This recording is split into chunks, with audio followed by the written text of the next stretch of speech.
Just want to warn you before we start this show that I'm going to be using the words mammoth and staggering a lot. And you need to, because it has been a mammoth batting effort by India and an even more staggering batting effort by Glenn Maxwell to get to this target of 223 is what they needed to win. Yes, Parthiv, you can use the word, mammoth. 223 is what they needed to get. And Glenn Maxwell hit staggering 100 of just 47 balls to get this done. Hello and welcome. You're watching Cricbuzz Live. I'm Gaurav Kapur. With me, the mammoth, Parthiv Patel, and the staggering Zaheer Khan. My God, Parthiv, what a batting effort we have seen today from Glenn Maxwell. It was a great effort. I mean, when you are chasing 225 or 223, you usually think that you can defend this. More often than not, you would do it. But you have to say that Maxwell did go distance, both with the ball and with the bat. Naughty. Yeah, he thought about it. Very naughty. It was very hard. Yeah, it was an outstanding inning, isn't it? And we saw him scoring a double hundred in World Cup. But today also, 104 of just 48 ball, and some of the shots were staggering. Right. The one which he to Prasidh Krishna, the couple of hits that he hit over point, and those are very good balls. I mean, you don't hit those. You don't see that too often in cricket. On the back foot, someone hits it or for a six over a point or over a cover, but some mammoth hitting by Glenn Maxwell. We're keeping account. Yeah? This is almost like a drinking game. We're keeping account. But listen, we spoke about Gaikwad and the fact that he had scored a brilliant 52 ball 100. And for Glenn Maxwell to get 105 balls lesser is staggering. Well, but if you look at it, how often do you see these kind of hundreds in one match? Yeah. And, both the batters would have felt disappointed, isn't it? Like, if you finish on the losing side, in spite of scoring 100, in spite of batting the way you've been batting. So today, just that Australia, when that 20th over was given to Maxwell, they created a scenario for themselves. Yeah. But in both the scenarios, like how Parthiv was mentioning, Maxwell was the guy, and he was possibly the guy who Australia would have hoped to stand up today and put up a show like how he does. And Maxwell was on today, and if Maxwell is on, this is what you see. Yeah, because what we're talking about is that in the first innings, Matthew Wade threw the ball to Glenn Maxwell, had 1 over of Kane Richardson left, but threw the ball to Glenn Maxwell to bowl the last over of the innings, and that went for 30 runs because Gaikwad was just in that kind of form. So I guess when Maxwell came out to bat, from the first ball, you could see the intent that he felt he was 30 in minus. Yeah. So he had to build that up. But this is not a Gaikwad kind of innings. Gaikwad, we know, got 20 of his first 20 and then accelerated. Glenn Maxwell was accelerating from pretty much the dugout, Yeah, usually Maxwell also doesn't, bat that way. Whenever we've seen Maxwell, we've seen him, slogging the first ball out of the park. So he usually bats that way. And whenever it comes off like this. But he definitely has that quality. He has that six hitting ability and just, hitting those different angles of the ground, different areas of the ground where you usually don't have those fielders, like between a square leg and a fine leg, where even a stumps ball which he hits it for a six like Surya does. Those unconventional batters are very difficult to bowl to, and Maxwell is definitely one of them. He has the ability to hit, just stand still even to spinners. He doesn't use his feet as much, but he gets a very good base whenever he's trying to hit those balls. And today, whatever he was hitting, it was just going out of the ground. Yeah, he was absolutely fantastic today, the fours and the sixes. And the partnership with his captain, remember, this was basically the last recognized pair. It was them. They had to get it done. They got a partnership of 91 in 40 balls. That's what they've done. Look at that, 91 unbeaten partnership. Both were there at the end of just 40 deliveries. And that really is, right at the end, Zach, the partnership of their innings. Look, Maxwell Stoinis partnership was looking very threatening. Yeah. 60 or 41 deliveries, what Stoinis also can do. Aksar created that pressure, created that breakthrough also for the team. Bishnoi comes back, provides another breakthrough. And there becomes a game completely in favor of India at that stage. Yeah. And 99% of the time you will not see an individual standing up and if that individual is Maxwell, then you don't know what's coming your way. Yeah. And it was that kind of a day for Indian team, I think. So at that stage, I thought it's game over for Australia. It's going to be India now putting the squeeze on. Maybe Surya at that stage thought in the similar fashion, brought in his main bowlers at that stage. Prasidh was having a tough day, so in a way he was trying to protect Prasidh in that kind of approach where you hope that Arshdeep coming in at that stage, providing another breakthrough, and then it's completely going to be one-sided affair from there on in, and you can hold maybe Aksar's 1 over as well.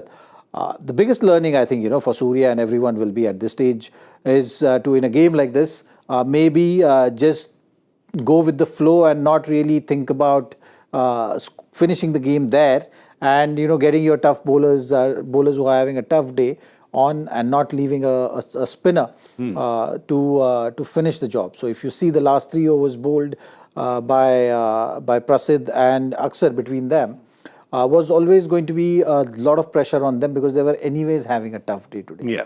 But an individual stepping up and doing what he does, the kind of impact he has created in this format, on his day, he can take any attack apart. Yeah, they would. I mean, they needed 43 of the last 2, and you would always back the bowling team to do that, but not if you have Maxwell on strike. Then you definitely think the batting team has a chance, and today, well, they did, and they got it done. They, that partnership, when the partnership between Matthew Wade and Glenn Maxwell was going on, they were always needed 43. I'm sure that Maxwell and Wade were talking to each other, and Maxwell was saying, "Bhai, if you didn't give me the last over, we would have needed 30 right now." Yeah, Wade was said, "You have to do it now. I gave it to you. You gave away so many runs." Yeah. But 43 of 2 even to get that, I think, 99 times out of 100, you'll still back the bowling team. Yeah, absolutely, without a doubt. I mean, having said that, Indian bowlers did bowl few good balls, but sometimes, while talking about bowling, we do not give enough credit to the shot making of the Australian batters here. Yeah. If you look at the bowling lineup, I thought Akshar Patel and Ravi Bishnoi was outstanding today. I think they were the one who actually, created that chaos in between where they bowled 3-4 good overs, and that forced Australia to play the way they had to play. One of the things which obviously learning which for Indian team is to make sure that they finish their overs in time.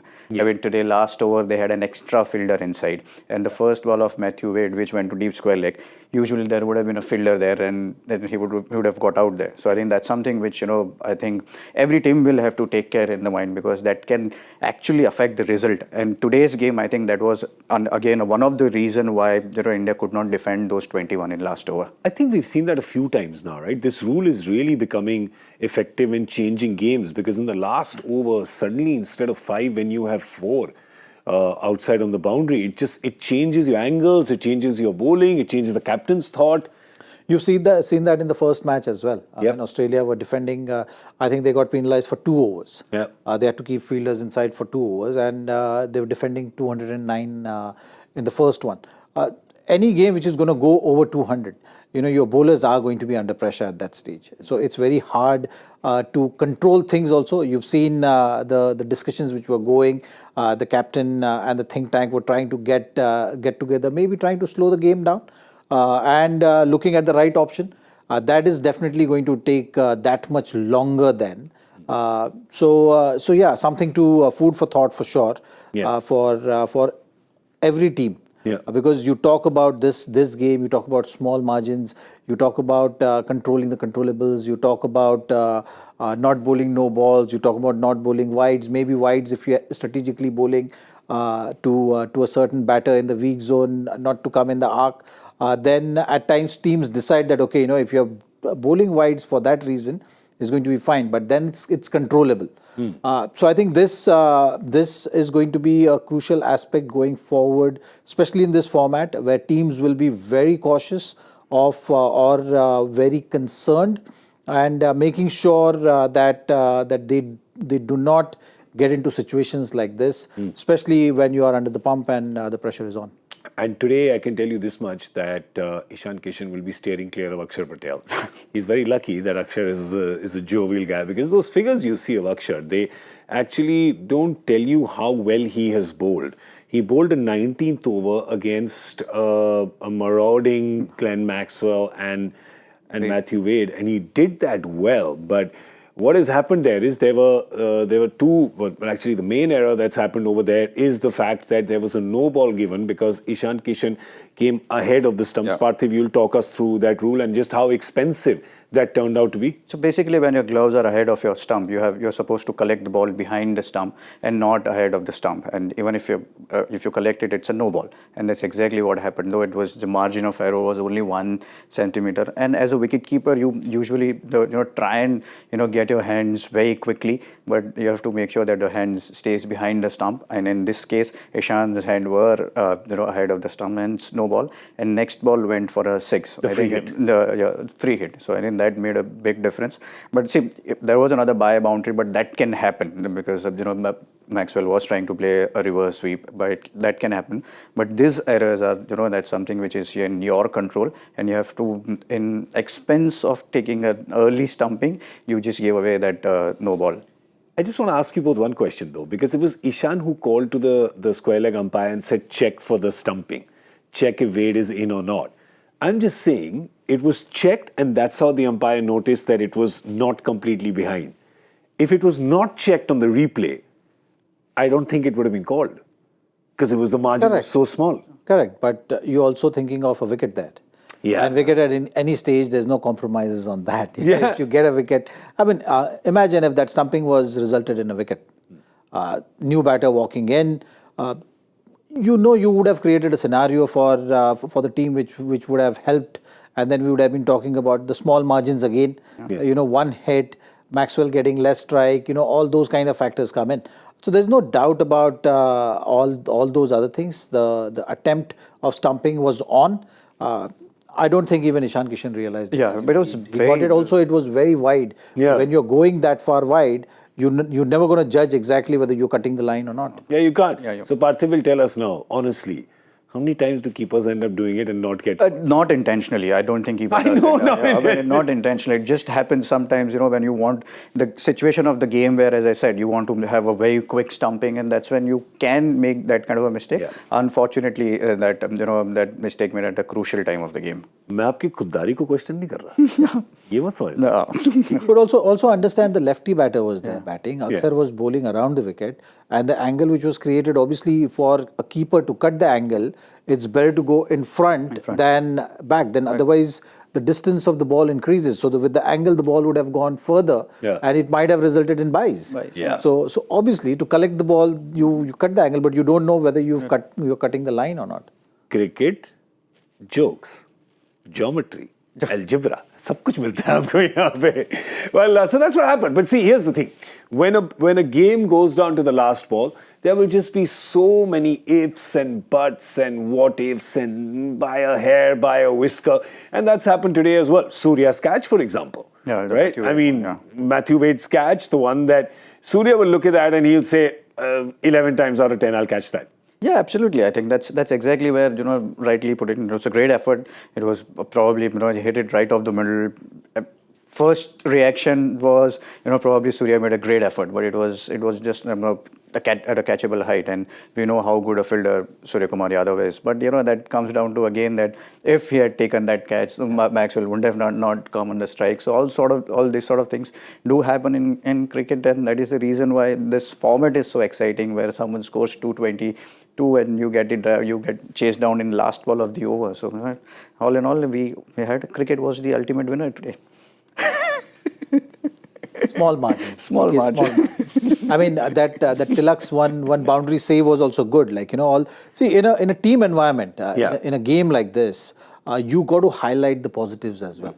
And it's about holding your nerves. It's about, doing these small little things, because these small little things are very amplified in this format. Yeah. So that's why the emphasis has to be given on that. Under pressure, how you're going to cope up, how you're going to do things right, or how you're going to control your emotions at the same time, do that basic thing, right? In a game like this, when you scored so many runs, you batted so well, you've gone out there, you've been controlling the game, but the game yet slipped away from you by individual brilliance. Yeah, I don't think it didn't slip away from India. It was like stolen by Glenn Maxwell, just the way he played, right? And the power play. I think today's power play, the way Australia batted, was a very important cog in this run chase. Yeah. Yes, Maxwell did have a great day out there. But if you look at the two teams and how they've gone about doing their business, it was pretty identical. You know, that 11 to 15 block in Indian batting lineup when India was batting, Like swapped. you swap it to the power play. Yeah. You know, so they made the game out there, and that's the margins which we're talking about. I mean, you look at the last 5 overs, India scored at 15.80, wherein Australia scored at 16. Yeah. So that's the margin. One run difference. Exactly one run difference. It's 79 and 80. And that's what you see right through. It's been a neck and neck game. It's been such an exciting game. You can't differentiate the centuries of Gaikwad and Maxwell. They were both brilliant. Of course, Maxwell's has come in a chase and has got them the victory. So obviously just edges ahead just slightly. But there, as Zaheer is saying, credit to Travis Head because he took the bull by the horns when it came to the power play. And that's why they got that power play. It was 35 of 18, I think is what Travis Head got. So he gave them that impetus right in the beginning in the power play. But Parthiv, we have to appreciate the fact that today, Zaheer Khan, you know what they say, कि ज़बान पे सरस्वती बैठी है. Veeru uses that line a lot. It's happened to him thrice in the second innings. Zach is getting very nervous. You don't. This is all good things. So I'm going to count them one by one. Okay. So one by one, the power play score prediction closest to his guess. So one second. No clapping for him now. What are we doing? Yeah, that's right. Oh, yeah. We're just silently. That's it. That's it. We're giving. Silent. Actually, you're giving yourself a thumbs up also. Well done. Okay, the second one was the Travis Head dismissal. Because when we were watching the game, you kept talking about where they should bowl to Travis Head, and Avesh did just that. So why don't you talk us through that thinking? No, see, again, in this format, you know the batters are going to come at you. And Travis Head was making the conscious effort of taking that front leg completely out, and it was creating that kind of a room for himself where he was just going to go from the stumps. He was looking to use that area on the offside, and if it's on the leg side, if it's full, he'll be able to open this leg side as well. So he was looking at the deliveries which are predominantly fuller deliveries and not giving bowlers a chance to settle. Now what Avesh did nicely and being proactive, now usually in the modern day cricket you've seen that, you know, bowlers go back and then maybe some experienced bowling coach will be showing you videos that, okay, you can do this in the past, this is something which has happened. But I liked Avesh being proactive there, understanding that, okay, this is the kind of approach which a batter is having. Every delivery is taking the front foot out of the way. So the right angle, right area to bowl to him is here. And from there, you're not going to give him that much of room. He's anyways going to do that. And in the process, he's created that chance which resulted in wicket. And Travis Head is a kind of a player where either he's out there in the middle scoring runs or he's in the dressing room. He's that kind of a player. There's no half measures. So you got to think like that as a bowler and back yourself to take his wicket. And that's why full marks to Avesh to be having his cricketing thinking cap on as the game is unfolding. And that's very important in this format. Excellent. And now the third one, the last one is when, and this happened actually on air when we were on Cricbuzz Combox, and Parthiv won't know this because he was not watching Combox. You're right. I was not watching Combox. Yeah, so I'll tell you. Yeah, he was watching Aksar bowl. Yeah, I was watching. I gave you an update how well Aksar bowled that over when you came in. Nice save, man. Nice save. But let me tell you what exactly Zach said at the time. He said that if you can get another wicket right now, Stoinis or Maxwell, when Tim David comes in, you'll want to bowl Bishnoi at him because Bishnoi will trouble Tim David. Guess what Bishnoi did to Tim David? I didn't realize he'd trouble him so much. First ball. Yeah, First ball. Well done, Zach. Zach has obviously spent enough time watching Bishnoi and he spent enough time watching Tim David. So I guess... No, I think, you know, when... Again, when there is a small game, when the format is like this, then the small little things get highlighted. Love it. Yeah. So if you hit 2-3, then you're going to look like a genius. Yeah, well, you are. You are a genius, Zach. You are a genius. He's been absolutely... Well, listen, we have seen some genius batting today. Rituraj Gaikwad with his 100 and then Glenn Maxwell with yet another heist. Do you have to call this a heist, Parthiv? Yeah, this is a classic T20 heist. It was, and we spoke about it, how well he was hitting. And like, we saw the partnership of 90 or 40 balls. And 40. I had 5 wickets down, and Surya actually did a right thing by getting his main bowlers in. India was probably just 1 wicket away, and that's something that the thinking was behind getting his main bowlers in. So it was just a margin was really small, but the batting quality which we saw today, I mean, we've seen him a lot of times, Glenn Maxwell hitting this kind of shot. Matthew Wade, I actually batted really well. Usually, he bats well in when there are 3 overs or 4 overs left. But today he paced his inning really well. We were talking about not giving him pace, but he was still able to find those gap over cover or over square leg. I thought his inning was very crucial as well, because if you wanted to score 90 runs of 40 balls, one batter can't do it. It can happen only once, which Maxwell did it in World Cup. But here you have to have that support of other batter as well, and that's when Matthew Wade also supported Maxwell really well there. Yeah, that's the difference. There, Pat Cummins did a different role because they had time. They had enough deliveries. Today, the deliveries are far lesser, so it had to be attacking from the other end as well. And that's what Matthew Wade did. Perfect foil to his star player, Glenn Maxwell. One last point before we look at the next game. Zach, and I want to ask you this because Prasidh Krishna has had a bad day today. He's gone for 68 of his 4. He has been expensive in this series. Where does he go from here? What would you like to see him doing different or better for the next game? Well, I think it's important that you keep the belief very strong. This format demands you to be thick-skinned. You're gonna have superb days out there. You're gonna have tough days out there. Like I said, it's just about controlling the thinking, controlling the thought process, controlling what you can control. And when you go back, it's more about visiting the game again in terms of the thought process you've been having. Yeah. Look, skill-wise, nothing is going to change. Skill-wise, he's a great bowler. He's got everything which this format also demands. It's about, like I said, understanding in the game time, what are your options? What are the options you're going to take? And what were you thinking? I think that thought process is something which I give a lot of importance to, especially in this format.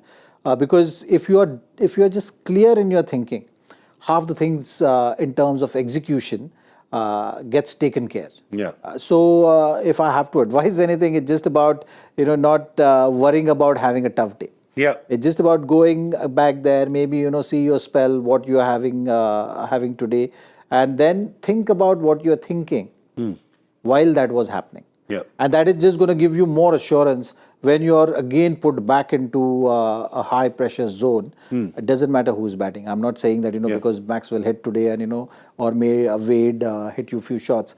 It's going to go on. Tomorrow there will be some other batters. But it's just about the thought process, getting better at it, absorbing pressure. All those kind of aspects will make you a standout bowler because the skill is there, the ability is there. Just about putting the pieces together when you are under pressure on days like this. But if you look at Prasidh Krishna's 18th over which he bowled brilliantly. They needed 50 of 3 overs and he bowled that one slow kind of loopy Yorker. So they did execute it really well. Yeah. And another thing is, last over also, I mean, a couple of hits which we mentioned earlier in the show, they were good balls. They were, that was the planning was there to not give room, hitting that length outside the off stump. And if someone hits you the way Glenn Maxwell has hit you, you can't do anything about it. So that's when you have to have that belief in you, and that's when you have to keep backing yourself. I think as Zach said, you will have these kind of days, but your skill doesn't go anywhere. Okay, well, and also this also highlights the fact that the guy who's getting married is on vacation, right? Yeah, that's what. And we were talking about it. He was doing that superb job of controlling things, bowling those Yorkers, maybe tailing those Yorkers, and all those kind of things. So take a leaf out of his book. How he's worked. You are together, all the bowlers. These kind of conversations need to happen in terms of thought process, like how Mukesh is thinking about it. Because he, in the first 2 games, was that worker who was doing exactly the right thing. Might not be getting highlighted that much because of lack of wickets, and this format things go unnoticed. Yeah. So the role which he was playing today, for sure, in a game like this, Indian team missed that kind of a role, that kind of execution by one of the bowlers. Well, listen, Mukesh, the only thing Mukesh is thinking about today is that Chacha ji ne khana kha liya. ठीक है, Phupa ji ko gaadi pahunchi time pe. That's all he's thinking about today. But to lead on from that to the next question, Zach, would be that you're saying take a leaf out of the book. Would the Indian team just take the book away from Prasidh for the next game and just give it to Mukesh? Because what has happened is Avesh has played decently today. Prasid's had a bad day. You're not saying any question mark on his skill. Sometimes when you have a day like that and he's not had very good, the first 2 games have also not been great for him. Let's say if you say, all right, buddy, no problem. Sit out 1 game, that's okay. Just take it easy one day. And you go with Mukesh, Avesh and Arshdeep. Would you do that for the next game? Because Mukesh is available for the next game. Well, I would still back Prasid.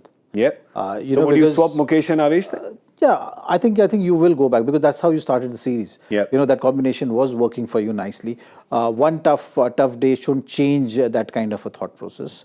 And you're not going to learn sitting in the dugout. Yeah. This when you have a tough day and you know that the guy has got the potential and he was your first pick and that consistency needs to be shown and that confidence needs to be given. At times then it becomes too result oriented. You don't want to create an environment which is too result oriented where if you do well you're going to stay, if you don't do well you'll have to sit there outside in the dugout.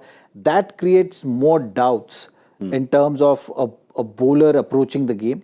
And for that reason, I think on a day like this, when you're going in the next one, again you are leading the series. You are 2-1 up in the series. Yep. You should back your thought process and the bowlers you've been backing. It's a great point because it could actually do damage and break his confidence, right? And there's the churn of fast bowlers and the churn of players in the Indian system is so much that you go 1 game, 2 games, and suddenly it's not long before you're forgotten and you're out of consideration. So I think you tend to agree with Zach's thinking over there. But that's perhaps the only change you would see for the 4th game because, Mukesh is available. Now the question is, it was told that Shreyas would be available for the 4th and 5th game, which means if Shreyas comes in, whose place is he coming in? I think it's very simple. If Shreyas is coming in, he'll come in place of Tilak Verma. I think that's the only place you can think of. Surya Kumar Yadav is your captain, Ruturaj, Yashasvi Jaiswal are openers. Rinku Singh has had an outstanding series so far. He bats at a different number. He bats at 5-6. Akshar is your all-rounder. So there's only one place where your designated vice captain, which you have announced before even the series started. So your vice captain has to come into 11, and that's the only place left is for Tilak Verma. And though Tilak Verma did have a very good game, but you'll have to, unfortunately, he'll have to make way for Shreyas Iyer. I am just saying that after the news I've heard from Australian camp in the last 24 hours, I will only believe Shreyas Iyer is playing when I see him. Yeah. Right? Because with Australia, I have lost count of who's going tomorrow. I believe Glenn Maxwell is on his way to the airport right now, along with Marcus Stoinis. I think Adam Zampa's already left. So do we even have the graphic for that team? Do we even know who's there? Do we even know? Can we even guess the changes? Well, there's Josh Philippe, who was actually available for this game only. There was Josh Philippe was here for today. Again, a gun bat has fallen below the other Josh English, another wicket-keeper batter. So he's fallen behind him a little bit, but I think Josh Inglis is also leaving. So, So Josh Philippe becomes an automatic choice. You'll need a wicket-keeper. You will not need a wicket-keeper because Matthew Wade is the wicket-keeper right now. They've got enough wicket-keepers. Yeah, so I think between Josh Philippe and Ben McDermott maybe will walk into the side. Another option is if captain was not confident enough to give Kane Richardson that last over, then you might look at another option in terms of bowling. Chris Green for sure will walk in or no? Instead of Marcus Stoinis, yes, he should. In place of Marcus Stoinis, he's been a gun all-rounder as well. So been doing really well in the leagues. And Ben Dawes is the left-arm bowler. Yeah. So I think he'll also get a go. So Green will take Maxwell's So place. you will see 2-3 changes Green, for sure. Yeah, so Green or Stoinis' place. Maxwell's place, right? Off-spinner, all-rounder. So there you go, Maxwell's place. Yeah. Somebody has to take Stoinis' place. Stoinis' place, yeah. So that could be a bad. And then somebody takes English's place. So English, we're saying Josh for Josh. Yeah. Right? So we'll bring that squad up again. Who ends up taking Marcus Stoinis' place then? And then it has to be... So Ben Dawes then? Yeah. Or Ben Dawes, yeah. Yeah. Interesting. Just like we had not guessed that there would be 4. Well, there will be 3 changes for sure, I think. Yeah. Yeah, because 3 are leaving. Yeah. They are on the plane. Exactly. Tonight, I'm guessing Guwahati, Kolkata, Singapore, Australia. Could be YKL. It's easiest, yeah. See, we discuss aviation as well. Give me route options of where you want to go. Fastest route. Fastest route. But the fastest route from Guwahati to Ranchi is on probably a chartered plane, which these teams will be flying on. And that's where the action will be in Ranchi. Do we get another high scorer, Parthiv? In Ranchi, you played there a few days back. we will get that high scorer game in Ranchi simply because of the dew, and the wicket was really good. The teams have scored 200 and then 200 has been chased down in a Legends League, on the Retired Players League. So probably. Parthiv, don't talk about that. Parthiv, you're a youth, yeah. I'm young retired. Are you still playing? I'm still playing. He played Legends in Ranchi like 5 days ago. 5 days ago. So he knows. That's why I said we don't need to watch the pitch report. He'll tell us the pitch report. He's telling us there's dew over there, so there's going to be a lot of dew over there. There's going to be plenty of runs. Oh wait, it's not in Ranchi. Where is it? It's in Raipur. Yeah. Sorry. You was in Ranchi. Like we're both going you. Wrong venue. Wrong venue. We rewind. Take two.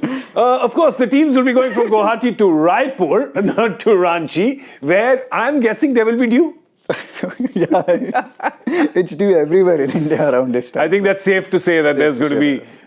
Is it though safe to say the way these two teams are batting? Like seriously, the way these two teams are batting, I'm figuring that a 200 game is pretty much par score with the kind of ability. Yeah, these because guys just barring that one innings of Australia where they couldn't get to 200, we've seen 5 200 plus scores. And they were just like 8 runs short. Yeah, so it's going to be a high scoring series. Yeah, so I think there's going to be, well, there were almost 450 runs scored today on a ground that we didn't think. We were talking about the fact that it's a bigger ground than Trivandrum and maybe there won't be that many runs scored, but that was just the sheer ability.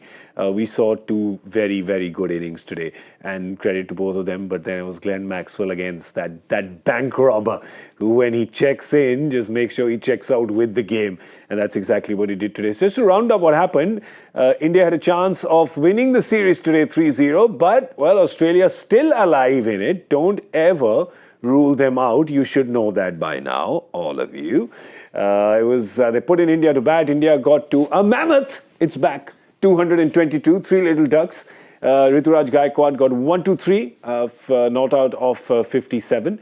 And Suryakumar Yadav, service as per usual, got 39 of 29. Jason Behrendorff, look at that. Pick of the bowlers today.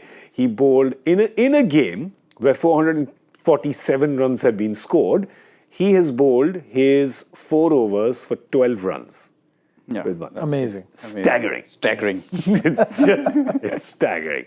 And then, of course, with 5 wickets down, Glenn Maxwell and the captain Matthew Wade put on a partnership of 90 runs of 41 balls and took Australia to a win of the very last ball, thus winning their first game of the series and making the series 2-1 as it goes for game number 4 in Raipur. And that will be on Friday. And we will see you just before that game at 6:30 p.m. So do join us then. We have one last piece of business, of course, Joy Factor. Let's have a look at that question and give you the answer, because I am sure very few of you know it. In 2001, which bowler did not take a single wicket in an ODI but was still adjudged man of the match for his bowling? Jeez, that's a tough one. It is a tough one. Dikha do yaar answer. Mujhe nahi pata. I don't know. Cameron, 10 overs for 20. Jeez, like Jason Behrendorff, huh? Yeah, Jason Behrendorff kind of. Cameron Cuffy versus Zimbabwe in 2001. Did Joy know that something like that would happen today? Because this question came in before the game. Is Jason Behrendorff out of the match? Should be though, no? Yeah. In a 450-run game, somebody's bowled 4 overs for 12. The bowler will obviously say that, but the batter is also saying it. I agree with since the question is also aligning with that, suddenly made me think. And I also agree. Why not? I mean, 4 overs 12. I also, listen, we're 3-0 for Behrendorff. 3 of us are. Aap log, Behrendorff, everyone. We've got 8-9 people. We've got 49. There's a big crew. 49 people are saying. But you know what? The adjudicators will always go for the marquee name. They'll go for Maxwell. And have they? Yes. As I put my finger to my ear, it says, yes, it is Glenn Maxwell who's got the man of the match. Our player of the match is Jason Behrendorff.